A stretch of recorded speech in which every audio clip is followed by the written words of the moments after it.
warahmatullahi wabarakatuh.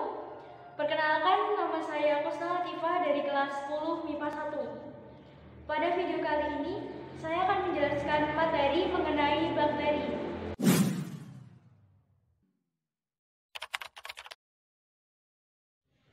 Bakteri berasal dari bahasa Yunani yakni bakterion yang berarti batang atau tongkat. Bakteri memiliki ukuran yang sangat kecil dan hanya bisa dilihat menggunakan mikroskop.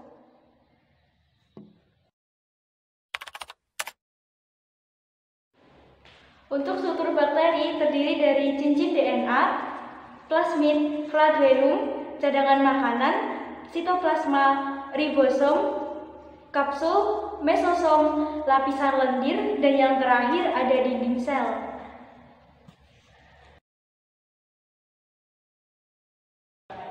Bakteri dapat berkembang biak melalui dua cara, yakni dengan cara vegetatif dan cara generatif. Pada cara vegetatif, bakteri berkembang biak dengan pembelahan biner. Pada pembelahan biner ini, sifat sel anak yang dihasilkan sama dengan sifat sel induknya. Bakteri juga dapat berkembang biak dengan cara generatif dengan rekombinasi genetik. Pada perkembangbiakan secara generatif ini terjadi perpindahan secara langsung bahan genetik atau DNA di antara dua sel bakteri yang melalui beberapa proses. Yang pertama ada proses transformasi. Pada proses transformasi ini terjadi perpindahan materi genetik berupa DNA dari sel bakteri yang satu ke sel bakteri yang lain. Yang kedua ada proses transduksi, di mana terjadi pemindahan materi genetik bakteri ke bakteri lain dengan perantara virus. Dan yang terakhir ada konjugasi, di mana terjadi transfer DNA berupa plasmid karena adanya kontak sel dengan membentuk jembatan untuk pemindahan materi genetik. Untuk bentuk bakteri dibedakan menjadi tiga, yakni bentuk batang, bulat, dan spiral.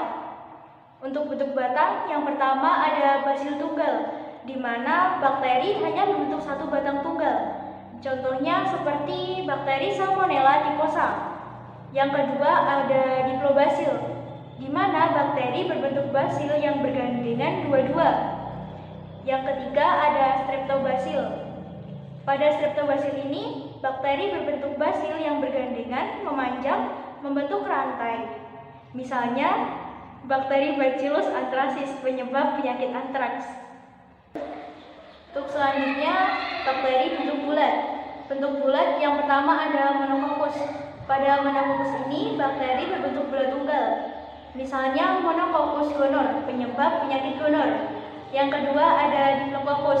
Pada diplococcus, bakteri berbentuk bola yang bergandengan dua-dua. Misalnya diplococcus pneumonia, penyebab penyakit pneumonia.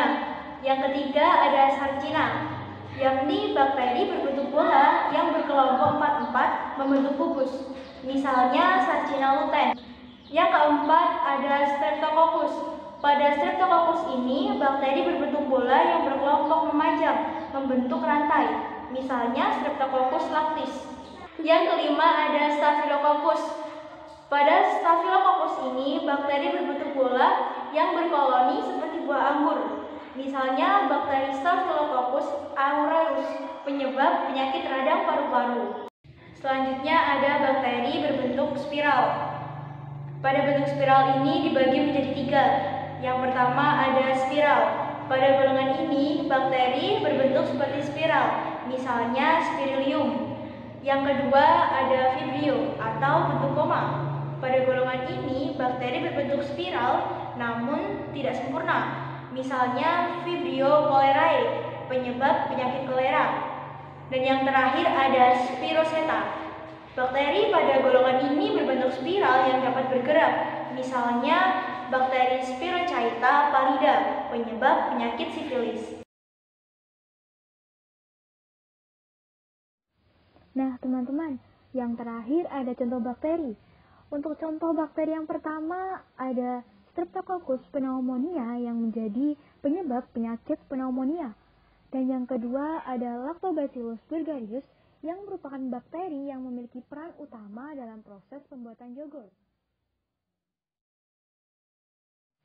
Mungkin hanya ini yang dapat saya sampaikan pada video saya. Kurang lebihnya saya mohon maaf. Sekian, terima kasih dan wassalamualaikum warahmatullahi wabarakatuh.